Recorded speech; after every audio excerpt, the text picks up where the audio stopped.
Good afternoon, everyone. I am Almi Grace Bukay, and today I am here to discuss the life of Jean Boudin, one of the most prominent philosophers during his time.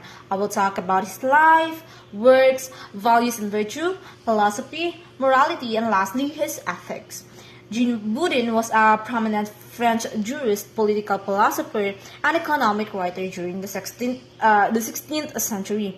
He is considered one of the most influential thinkers of his era, particularly regarding his contributions to sovereignty, religious tolerance, and economic theory.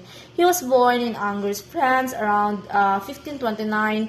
He received a classical education and studied law at the University of Toulouse and served in various legal and political positions throughout his life, including as a magistrate and member of the French Third Estate. He also witnessed the religious conflicts between Catholics and the Huguenots, which is the French Protestants firsthand, which significantly influenced his thinking. He died in around 1596. He has a lot of books, but we'll just tackle a few of them.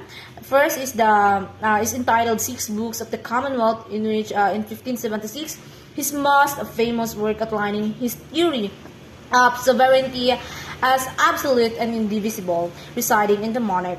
Next is entitled to Methodus and Facilim Historiarum Cognitionem in 1566, a treatise on historical methodology.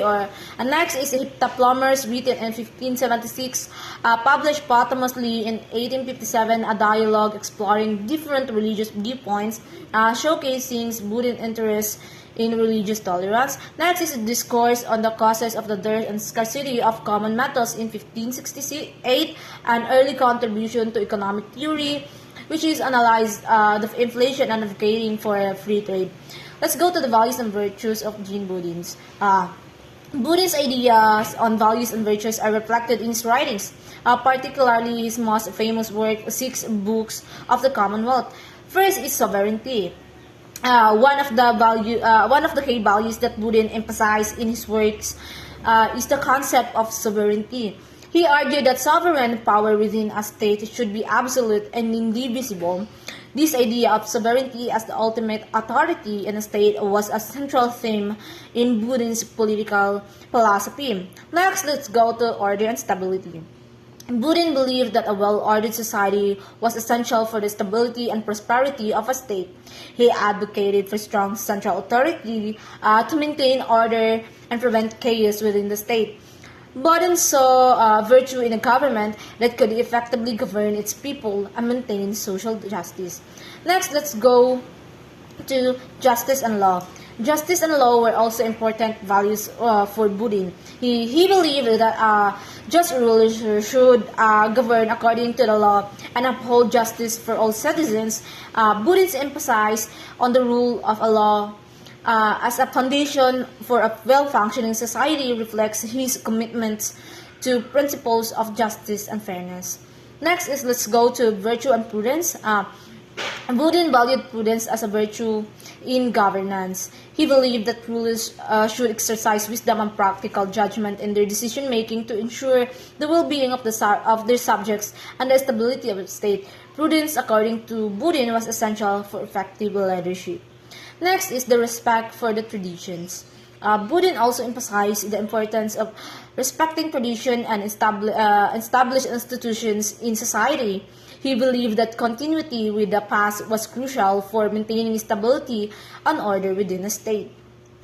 Boudin's respect for tradition reflected his conservative outlook in governance.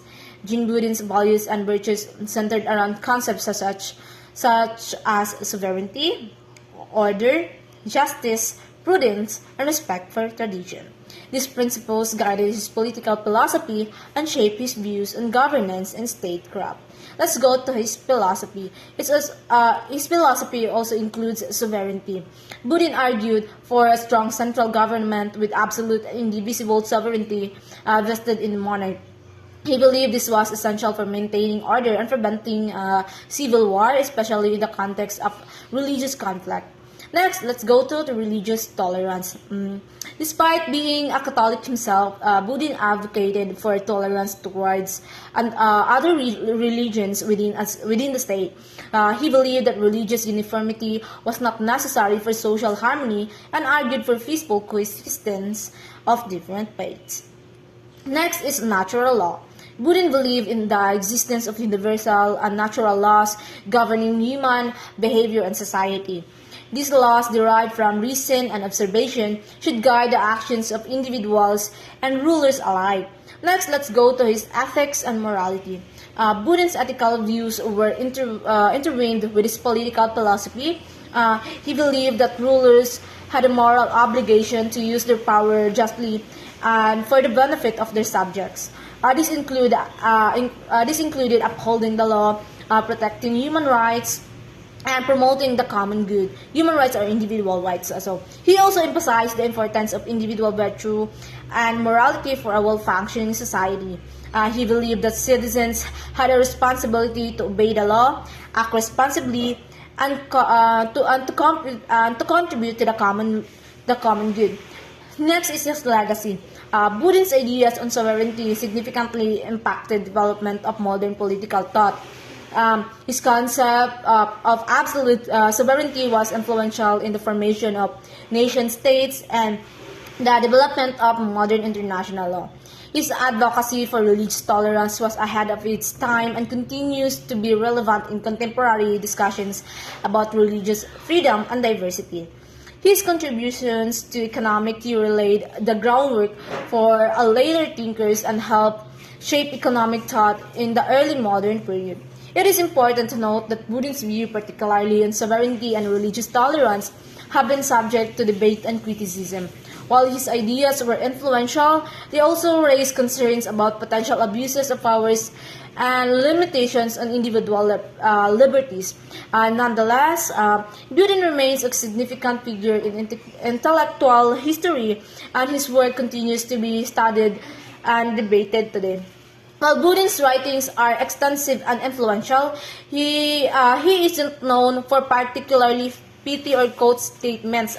His ideas are often expressed through complex arguments and nuanced analysis within his works. However, here are some excerpts from his writings that captures the essence of his key ideas. Let us focus on sovereignty. So, sovereignty is the perpetual and absolute power of a republic. It is from his book entitled Six Books of the Commonwealth. Next is, it is also Six Books of the Commonwealth, which is He who makes the law is the sovereign. Next is on religious tolerance. It is not possible to force a man to believe, for faith is a free gift of God. It is from his book entitled Heptapolymer's, and also the next one is also from that book. So we must tolerate the diversity of religions, just as we tolerate the diversity of languages, customs, and laws. Next is on the natural law. There is natural law written in the hearts of all men, which teaches them what is good and evil, right and wrong. It is from his book Methodos ad Facilim Historiarum Cognitionem. So the laws of nature are immutable and universal, and they bind all men, and regardless of their religion or nationality. It is from the book Six Books of the Commonwealth.